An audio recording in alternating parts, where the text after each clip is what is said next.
Texas banks and credit unions face breaches hitting hundreds of thousands of Texans. The Texas Attorney General's breach database shows multiple banks and credit unions reporting incidents. MemberSource Credit Union appears among recent cases. Weak email controls leave customer data exposed to phishing and fraud.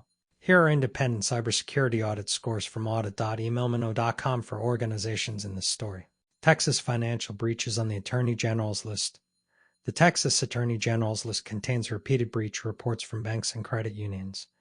These institutions hold sensitive financial and identity data for Texans. MemberSource Credit Union is one recent example that also appears in related cybersecurity audits. Regulatory requirements for financial institutions GABA and the FTC Safeguards Rule require documented protections for non-public personal information.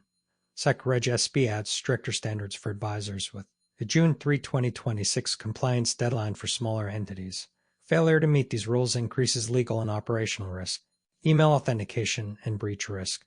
Weak email authentication allows impersonation attacks that lead to phishing and fraudulent transfers. Financial institutions must harden SPFICM and DMARC to reduce these vectors.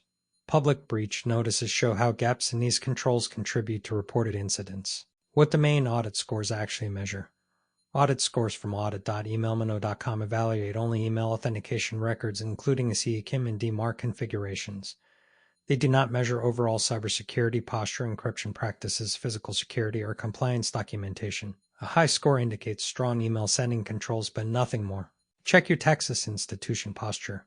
Texas banks and credit unions can review their current email authentication status at the provided audit link filtered for financial advisors in Texas. The results highlight specific configuration issues that need immediate attention.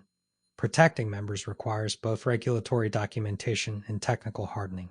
This video uses independent public domain audit data and is not legal advice. Comment the name of a Texas bank or credit union you want scanned next.